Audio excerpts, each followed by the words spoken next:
Hello dear friends, you are most welcome at Karmashila IAS. Dear friends, आज 23 अप्रैल 2020 दैनिक जागरण का आज हम डिस्कशन करेंगे। तो हमारे यूपीएससी एंड स्टेट पीएससी के पॉइंट ऑफ व्यू से कौन कौन से इंपॉर्टेंट टॉपिक हैं जो आज हम देखने वाले हैं दैनिक जागरण में।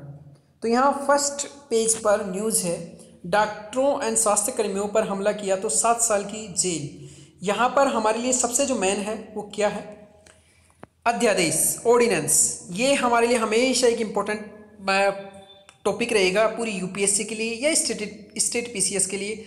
अध्यादेश क्या होता है, ऑर्डिनेंस क्या होता है, इसके बारे में आज हम अच्छे से डिस्कशन करेंगे।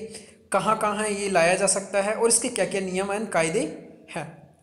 अगेन यहाँ पर जो सेकेंड हम न्यूज़ देखेंगे तो इसके ऊपर हमने पहले भी बात की कि रिलायंस एंड फेसबुक, इन्होंने रिलायंस का जो जियो है उसमें फेसबुक द्वारा लगभग 9.90% हिस्सेदारी खरीद ली गई है। और ये एक तरह से एफडीआई का क्या है, प्रकार। पहले हमने देखा था कि एफडीआई कितने होती है, जब हम 10% किसी कंपनी में खरीदारी करें या उससे ज़्यादा, उसी को एफडीआई कहते हैं, जनरल जो एक डेफिनेशन है।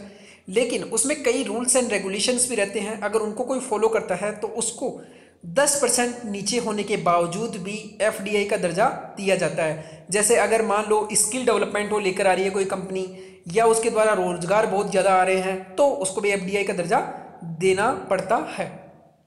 क्योंकि जब व्हाट्सअप आएगा तो इसके द्वारा हमारा जो रिटेल स्टोरर हैं, जितने भी शॉपकीपर हैं, वो व्हाट्सअप के थ्रू अपना ऑनलाइन ऑर्डर भेज सकते हैं। तो एक तरह से रोजगार बढ़ने का चांस है, इसलिए इसे एफडीआई के दर्जे में रखा गया है। तो कंफ्यूज नहीं होना है, जो एक जनरल डेफिनेशन है वो 10% या उससे ज़्यादा, बट यहाँ पर इसको भी एफडीआई माना जाएगा। अगेन केवल इतना सा याद रखना है, एफडीआई के बारे में पहले हमने काफ़ी अच्छे से डिस्कशन कर चुके हैं, तो एक बार आप पीछे जाकर वीडियोस को देख सकते हो। द हिंदू एनालिसिस में हमने ये सभी को डिस्कशन किया है। पेज नंबर 3 नंबर पर हमको क्या देखना है, ओनली यहाँ पर टॉपिक, अनुसूचित क्षेत्र में शिक्षकों की नौकरी में 100% आरक्षण नहीं, मीन्स जो शेड्यूल्ड ट्राइबल एरिया है, शेड्यूल्ड एरियाज है, अनुसूचित क्षेत्र, ये केस है आंध्र प्रदेश का। आंध्र प्रदेश में 2000 में 1 जनवरी 2000 में आंध्र प्रदेश सरकार द्वारा एक ऑर्डर निकाला गया था कि जो भी अनुसूचित क्षेत्र में जो भी विद्यालय हैं वहाँ पर शिक्षक केवल एसटी कम्युनिटी के होंगे, मीन्स 100% शिक्षक एसटी से भर्ती किए जाएंगे। ऐसा एक आदेश निकाला गया था 2000 में आंध्र प्रदेश गवर्नमेंट के द्वारा, उसको सुप्रीम कोर्ट ने क्या असंवैधानिक घोषित किया गया है। इसके ऊपर अच्छे से डिस्कशन किया है, मैं आपको नोट्स दिखाऊंगा आगे कि कैसे नोट्स मेकिंग किया है। और द हिंदू में सेम टॉपिक था, उसके ऊपर हम डिस्कशन कर चुके हैं, आप एक बार वहां जाकर इसको देख लेना माय डियर फ्रेंड्स, क्योंकि बार बार एक ही टॉपिक को डिस्कशन करने से कोई ज़्यादा महत्व तो नहीं रखता। उससे अच्छा है हम कोई नए टॉपिक्स का डिस्कशन करें। यहाँ पर एक है रोहिंग्या शरणार्थी, या इनको रोहिंग्या मुस्लिम्स, रोहिंग्या रिफ्यूजी, ये एक इंपॉर्टेंट टॉपिक है। यूपीएससी 2016 में इस पर प्री में क्वेश्चन पूछा गया था कि कहाँ से संबंधित है, तो ये है म्यांमार। कहाँ से, ये म्यांमार से संबंधित है जनरली रोहिंग्या। लेकिन क्या हुआ था, म्यांमार में इनके ऊपर काफ़ी मात्रा में हेट्रोसिटीज़, मीन्स इनके ऊपर काफ़ी मात्रा में अत्याचार हुए वहाँ के बुद्धिस्ट के द्वारा। इसीलिए रोहिंग्या ने भागकर कहाँ पर शरण ली, बांग्लादेश, और साथ में इंडिया में ये आके शरण लेने लगे। इन्हीं को बोलते हैं रोहिंग्या शरणार्थी। म्यांमार में ये रखाइन स्टेट, वहाँ पर रहते हैं, तो रखाइन स्टेट याद रखना म्यांमार का। अगेन जब हम नेक्स्ट देखते हैं तो यहाँ पर 10 नंबर डायरेक्ट बिजनेस पेज पर ये इंपॉर्टेंट टॉपिक है, जिसका हमने द हिंदू में भी डिस्कशन किया है। द हिंदू में भी सीधा आया है कि मिनिमम सपोर्ट प्राइस एमएसपी या एसएपी सपोर्ट प्राइस, यहाँ पर स्टेट एडवाइजरी प्राइस, एसएपी का मतलब होता है स्टेट एडवाइजरी प्राइस, मीन्स राज्य समर्थित मूल्य।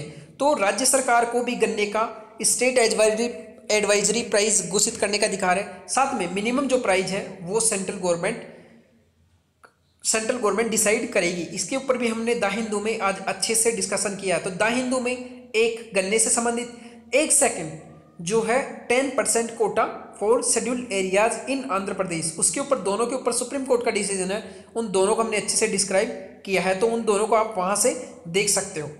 हमारा जो मैं यहाँ पर देखो, प्राइस ऑफ शुगर केन क्या क्या होता है इसके बारे में अच्छे से डिस्कशन किया है वहाँ पर, तो आप जस्ट जाके सेकंड और थर्ड जो टॉपिक है वो देख सकते हो। साथ में फर्स्ट नंबर का टॉपिक आज वहाँ ईडी एनफोर्समेंट डायरेक्टरेट वो अलग से है। अब यहाँ जो एक अलग टॉपिक है उसको हम डिस्कशन करेंगे अध्यादेश। ये क्वेश्चन भी है तो आप वहाँ जाकर एक बार देख लेना, ये हमारे लिए इंपॉर्टेंट है। आज दैनिक जागरण का टॉपिक अध्यादेश। अध्यादेश क्या होता है? राष्ट्रपति के द्वारा आर्टिकल 123 के तहत अध्यादेश जारी किया जा सकता है। अब अध्यादेश क्या होता है ये सभी हम देखेंगे। अध्यादेश जनरली कब लाया जाता है? जब संसद का सत्रावसान हो, मीन सत्र का कोई सा भी सत्र नहीं चल रहा हो। जनरली जब भी लॉ बनाया जाता है तो संसद में सत्र चलते हैं, राज्यसभा लोकसभा में एक साथ, और राज्यसभा में कोई बिल लाया जाता है या लोकसभा में कोई बिल लाया जाता है तो राज्यसभा में जाता है और फिर राष्ट्रपति के पास जाता है। राष्ट्रपति उसके ऊपर फाइनल जो अप्रूवल करता है उसके बाद ही वो लॉ बनता है। लेकिन अगर संसद सत्र में नहीं चल रही तो लॉ कैसे बनेगा? ऐसे टाइम में मीन्स अल्पकालीन कानून बनाया जाता है और अत्याशित या विलंबनीय मामलों में निपटने के लिए, ऐसा लॉ बनाने के लिए हमारे पास टाइम नहीं रहता, तो उसके लिए डायरेक्टली राष्ट्रपति क्या कर सकता है? अध्यादेश ला सकता है। और इस अध्यादेश की सबसे मेन खासियत क्या रहती है कि ये जो विधि बनती है जो संसद में, उसके बराबर इसका इंपॉर्टेंस रहता है। अब आगे हम जो पूरी तरह से डिस्क्राइब करते हैं कि क्या इसका मामला है। राष्ट्रपति अध्यादेश की सीमाएं क्या? अध्यादेश कब लाया जाता है? जब संसद के दोनों सदन सत्र में ना हो, मीन्स राज्यसभा लोकसभा कहीं पर भी सत्र न चल रहा हो, या एक सदन में सत्र बंद हो। क्योंकि एक सदन में भी अगर सत्र चल रहा है तो दूसरा सदन नहीं हो तो अप्रूव कौन करेगा? तो भी अध्यादेश अध्यादेश लाया जा सकता है। लेकिन अगर दोनों सदन चालू हों, अगर अध्यादेश लाया जाएगा ऐसे टाइम में तो अध्यादेश अमान्य होगा, मीन्स वो अध्यादेश नहीं लागू होगा, उस अध्यादेश को मान्यता नहीं मिलेगी। इसलिए इंपॉर्टेंट याद रखना कि केवल और केवल जब संसद का सत्र नहीं चल रहा हो तभी अध्यादेश मान्य होगा।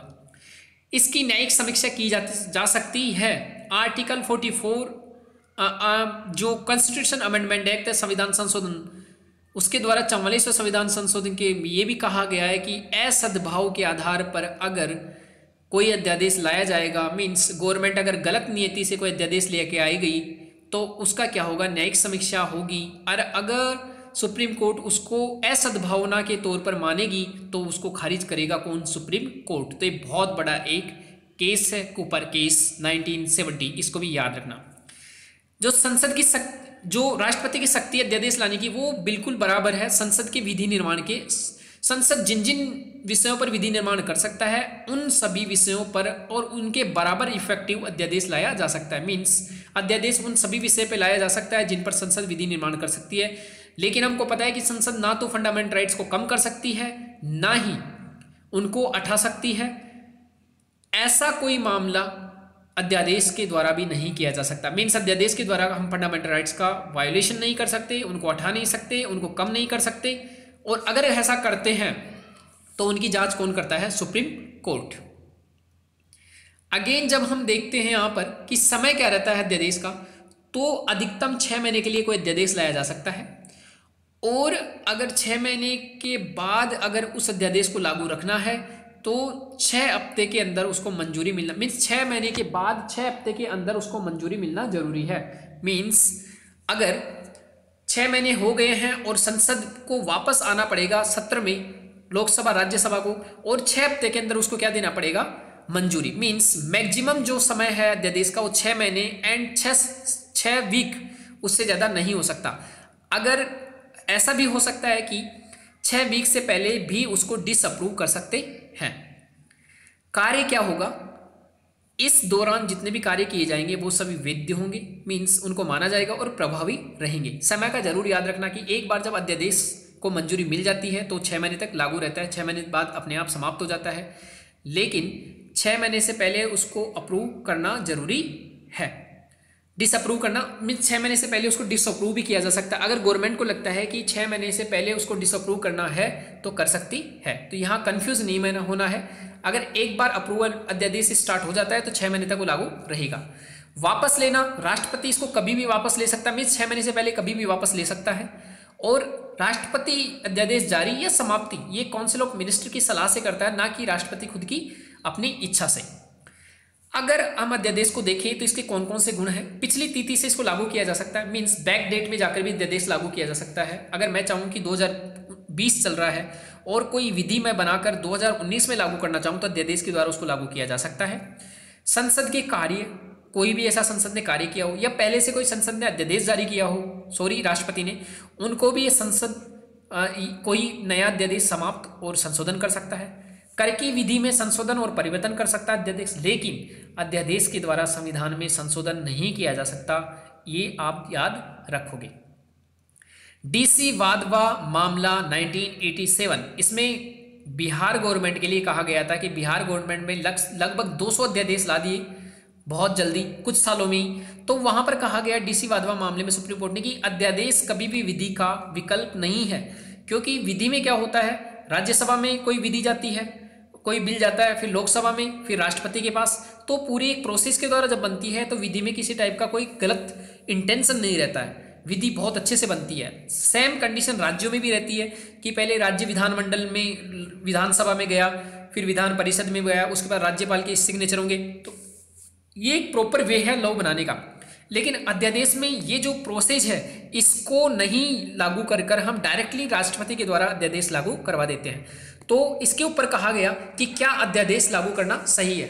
तो मेरा कहना है कि जब हम याद रखेंगे कि अभी हमने अध्यादेश किस लिए लागू किया, क्योंकि डॉक्टरों के ऊपर काफ़ी हमले हो रहे थे, ऐसे समय सत्र चल नहीं सकती संसद की, तो हमारे जरूरी था कि हम अध्यादेश लाएं।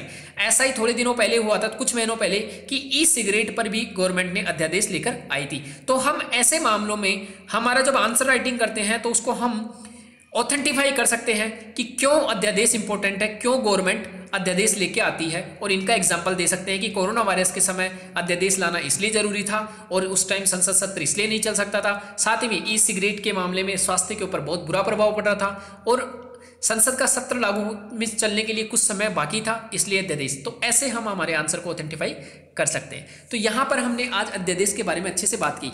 लक्ष्मीकांत के राष्ट्रपति चैप्टर में जाके आप अध्यादेश वाले जो पूरा है, एक क्या क्या इसके सीमाएं हैं, क्या कौन अध्यादेश जारी करता है, कैसे इसकी पूरी जितने भी प्रोविजंस हैं उन सभी को आप पढ़ के ख़त्म कर सकते हो। अपना एक जो छोटा सा पार्ट है राष्ट्रपति का उसको हम कंप्लीट कर सकते हो, और ये बहुत इंपॉर्टेंट है एग्जाम के point of view. Supreme court की 2 जजमेंट आप गन्ने की price and 100% Kota for schedule areas, उन दोनों को देखना जाकर द हिंदू एनालिसिस में। तो my dear friends, thank you very much for today's Dainik Jagran analysis.